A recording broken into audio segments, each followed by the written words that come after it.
Vereador Júlio César. Senhor presidente, só para informar que eu não votei no requerimento que o vereador acaba de citar. E até esse projeto é um projeto que vai dar muito o que falar. E na verdade, existe uma solicitação dos movimentos sociais, bem frisou aqui o vereador Igor, porque eles solicitaram ao governo que estendesse para toda a orla do Pecado, né, todo o bairro que é pequeno, o gabarito de 12 metros. E o governo não acatou essa solicitação, não sei qual foi o motivo, não estava na reunião, não sei o que foi decidido, estendeu toda para a orla do Pecado e da Praia do Cavaleiro. E aí tem um poema de Drummond, que foi musicado por Paulo Diniz, que pergunta: e agora, José? E agora? O que os vereadores vão fazer? Já tem nas redes sociais dizendo que alguém está levando um dinheiro para aprovar esse requerimento. E aí é complicado. É uma situação que precisa ser muito bem analisado. Por exemplo, pessoas que já solicitaram os alvarás e que certamente essa lei vai impedir e que está tomando outros caminhos. Então temos que ter muito cuidado, mas cada um é responsável pelos seus atos, não é? Certamente eu vou votar de acordo com a minha consciência e de acordo com a vontade da maioria, não é? Agora, tenham cuidado, senhores, porque inclusive as redes sociais dizem que tem alguém, né, que tem alguns benefícios por conta disso. E a gente sabe, tem pessoas que têm um morro de medo de redes sociais. Mas eu acho que a gente precisa estar limpo, né? Até para um questionamento. Então, é complicada essa situação. E aí, senhor presidente, voltando ao assunto aqui da lei de 2010, da questão do lixo, hoje, pela manhã, a prefeitura, no Parque Aeroporto, foi colocar mais 20 lixeiras, né, que é um esforço concentrado que nós fizemos, a comunidade, eu, a administração, a associação de moradores, junto com o secretário de Serviços Públicos, para que recolocasse mais 20 unidades de lixeira. Isso para ver se a gente consegue conter a quantidade de lixo que era jogado, principalmente na praça principal do aeroporto. Então, quero parabenizá-lo, o governo, por mais essa iniciativa e dizer que a gente está indo muito atento a essas questões. Parabenizar também o governo, a equipe do governo, por ter chamado o companheiro Ribeiro para assumir lá a coordenadoria lá do Parque Aeroporto, né, da psiquiatria. Eu acho que é importante. Ribeiro é uma pessoa muito bem comprometida, principalmente com o nosso bairro. Eu acho que foi um acerto muito grande do governo, porque o Ribeiro passou por aquela unidade e deixou um serviço muito bem elaborado. Uma parte, vereador. Queria parabenizar e falar isso. Eu fui funcionário do Ribeiro no pronto-socorro do aeroporto e tenho orgulho disso. Ele foi um senhor administrador. Independente de quaisquer questões políticas, partidárias, eu fui funcionário lá, fui médico do pronto-socorro do aeroporto, não sei se vai dividir, mas se ele coordenar, tenho certeza absoluta que o pronto-socorro do aeroporto vai voltar aos velhos tempos. Aí a gente começa a acertar, né, principalmente nessas questões. Eu acho que o bairro hoje já tem alguns nomes importantes na frente da administração, pessoas que, além de ser morador, sempre pautaram por coisas boas naquele bairro. E aí parabenizá-lo por isso e dizer que o trabalho é intenso, mas a vontade de acertar é muito grande. Mais uma vez, parabenizar o vereador Manuel Francisco por essa luta que, como vereador, ele vem travando quanto à implantação da unidade do câncer aqui em Macaé. E ontem foi um momento bastante oportuno, onde nós estávamos, eu, o vereador Josimar e o vereador Manuel Francisco, que fomos testemunha daquele documento, né? Que bom, né, que isso realmente vem acontecer no município.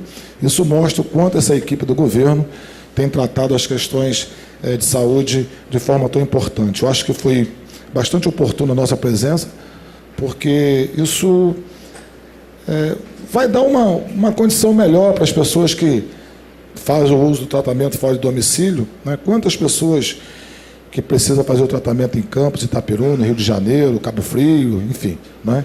E certamente, depois da implantação, né, acredito que a pergunta que nós fizemos seria a médio e longo prazo, foi dito que seria a médio prazo, a curtíssimo prazo, porque não dá para esperar mais, mas uma coisa que vai começar de forma organizada, uma estrutura muito bem montada, né? Inclusive o diretor, a pessoa responsável, foi o diretor do Hospital do Câncer no Rio de Janeiro, né?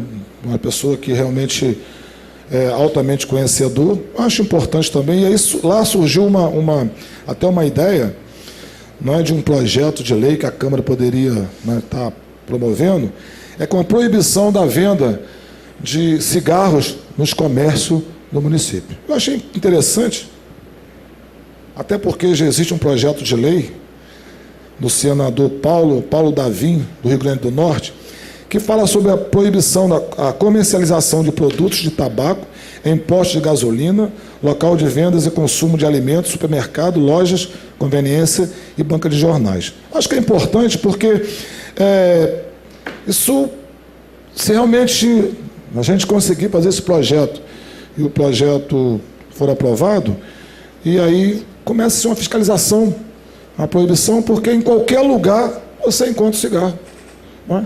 E o quanto as pessoas já deixaram de usar o cigarro e o mal que o cigarro faz.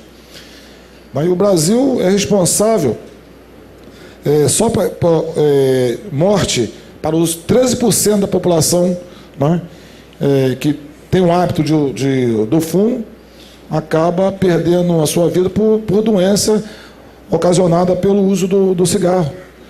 Então, quanto isso vai ser importante para nós? Talvez seja a única cidade no estado do Rio de Janeiro que vai ter essa proibição. Acho que é um assunto que a gente precisa discutir, vamos amadurecer na ideia e vamos fazer esse projeto de lei. E para finalizar, senhor presidente, um outro projeto importante que eu lembro que o vereador Paulo Antunes trouxe essa casa, é da função dupla no transporte do nosso município. Já existe projeto de lei que proíbe, por exemplo, Cuiabá, um projeto de lei, né, do município que proíbe essa atividade no transporte público daquela cidade. Eu acho que a gente o vereador Paulo Antônio foi o primeiro que trouxe essa casa, essa discussão, fez um requerimento, né, a gente precisava esperar ele voltar para que nós possamos conversar e amadurecer nessa ideia e fazer com que isso seja proibido aqui em Macaé. Uma parte, vereador.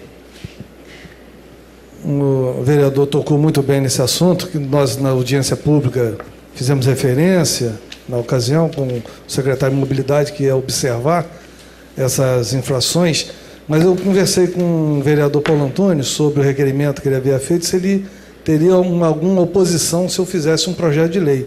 Aí ele não teve oposição, eu preparei um projeto de lei, já está tramitando na casa referente a esse assunto. Obrigado pela parte. Que bom, espero que nós possamos votar isso o mais rápido possível e fazer com o que aconteceu lá em Cuiabá, né? A proibição dessa dupla função nos coletivos. E aí, para finalizar, senhor presidente, eu não sei o que é pior. Se é o transporte, que realmente é muito ruim, atende mal a população. Eu, junto com a minha equipe, nós estamos fazendo um balanço que vai levar mais ou menos, vamos fazer um relatório de 30 dias, e nós começamos a fazer essas caminhadas dentro do ônibus. E na semana passada, pegamos um ônibus no aeroporto, um ônibus muito lotado. Lá tinha um jovem de mais ou menos 22 a 25 anos, com a música, uma coisa mais indecente, posso imaginar. Tipo, eu vou colocar isso naquele lugar e muito alto, e as pessoas são obrigadas a ouvir isso. E tinha uma senhora do lado que falava assim, além do transporte ser ruim, nós somos obrigados a conviver com esse tipo de comportamento. E foram mais adiante. O motorista, que segundo é proibido, o motorista está conversando com o passageiro. Ele conversando com um cidadão ao lado, e ele disseram que, olha, eu estou trabalhando tanto, tão cansado, que a minha mulher quis fazer amor comigo, eu não quis, de tão cansado que eu estava. O outro disse, olha, você não deve fazer isso não, porque ela vai acabar te traindo. Isso é tipo de conversa dentro de um ônibus? E as pessoas precisam estar ouvindo isso. Então eu não sei o que é pior. Se realmente a qualidade do transporte, que é ruim, a falta de atendimento ou a falta de respeito que as pessoas têm dentro do ônibus. Eu lembro que há tempos atrás era uma viagem saudável, que nós até conhecíamos pessoas dentro do ônibus. Eu tenho uma colaboradora que eu conheci dentro do ônibus, sentado ao lado, e nós viemos conversando e trabalha comigo já há 16 anos. Hoje já não tem mais isso. A falta de respeito é tamanha. E aí, onde surgiu a ideia do projeto do ônibus exclusivo para mulheres. Resolve? Claro que não. Não vai resolver, mas pode amenizar. É uma segregação? Também não é. Porque a falta de respeito, principalmente com as mulheres, é uma coisa assim berrante. E ai de alguém que foi chamar a atenção. Brigas e mais brigas, a falta de respeito. Tem pessoas que ao celular fala como se estivesse em qualquer outro lugar. Discute. Vai tomar naquele lugar, isso é uma coisa absurda. Infelizmente, a sociedade perdeu o respeito com o outro. Isso é muito ruim. Por mais que se coloque mais ônibus, que se melhore, mas eu acho que precisa que tenhamos mais respeito. Porque certamente a pessoa ao lado não está ali para ouvir essas coisas decentes, essas músicas horríveis, não é? Então que fique registrado. Eu acho que dentro de 30 dias a gente vai fazer esse balanço, certamente vou trazer para essa casa e vou mandar para o governo também. Não é? Só isso. Muito obrigado, senhor presidente.